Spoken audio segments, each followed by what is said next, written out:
Uh, boy, you just when you think that the Wall Street firms can't trash their own reputations anymore. Um, Obviously, we're going through some pretty unprecedented times right now in the country, and uh, focusing specifically on the coronavirus and the government's response to that. We've never had a time where the government said, look, in order to save lives, we're shutting down the entire country. I mean, it truly is unprecedented. And obviously that's going to have some very painful near-term effects on people's lives, jobs lost and not being able to pay bills. And then you get this, kind of big, heavy-handed government response to the crisis. And, they're trying to move fast. It's not going to be perfect. But it ends up playing back into the narrative of, well, there goes Wall Street again, sticking it to everybody else. So the situation Pat's referring to, the government came out and said, look, we're trying to get some cash flow back out to businesses so they can keep their people employed. And it was this thing called PPP. It's a loan. Actually, it was payroll protection loan. I think I messed up the acronym. Yeah, PPP. Yep. And the idea is if you Paycheck protection program. Paycheck protection. Yeah, I'm sorry, I knew I butchered it. Paycheck protection program. And I think it was a well-intentioned program. Here's the issue. You've already heard about companies like Shake Shack and some other public companies that took the money and then thought, geez, maybe either they realized on their own or out of just shame from the public said, we're a public company. If we need to raise more money to stay in business, we can always just issue shares of stock. We're big enough, we can do that.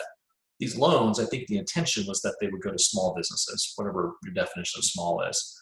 And and then the loans were basically forgivable. So I'll call it a handout. That's essentially what it was. As long as you used it for payroll, these loans never had to be paid back.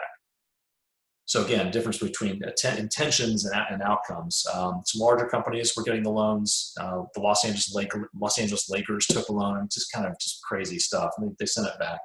But even in the advisory space, there are articles now coming out about fairly successful people taking money from the government.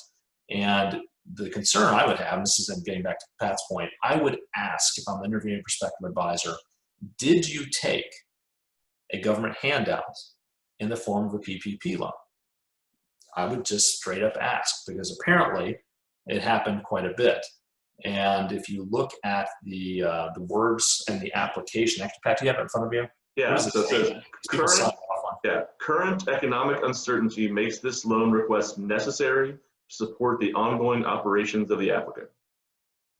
So understand the people who took these loans signed off, and it even says on the form, does it say something like under penalty of fraud? It's not perjury, or you're acknowledging it's not a legal document that you're saying, hey, I need this, basically. It's a felony. Yeah. It's a felony to lie on this form. So question is, if you ask an advisor, hey, did you take a PPP loan? First of all, they should answer honestly.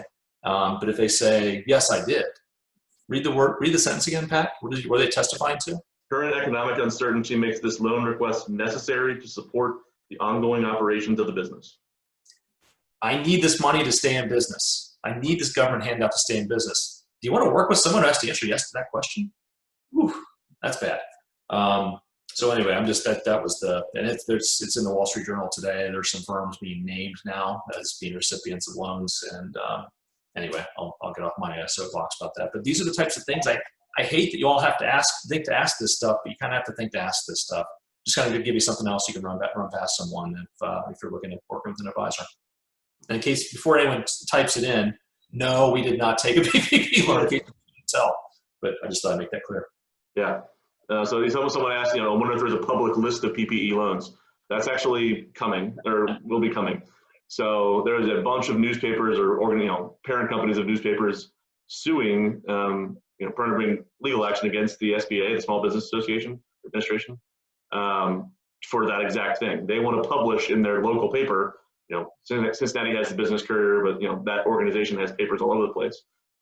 You can believe that the media wants to publish all those names so that they can figure out who should have been doing it and who shouldn't have been doing it. So as they should. This is taxpayer money. We deserve to know where it went. Yeah. So they're actually suing under the Freedom of Information Act to get that exact thing published so they can run with it. And rightfully shamed those who maybe should not have taken it. So that's in process right now. I don't know how long it'll take to play out, but that'll absolutely become public at some point. And your advisor should not be on there. We won't be for sure. I know that.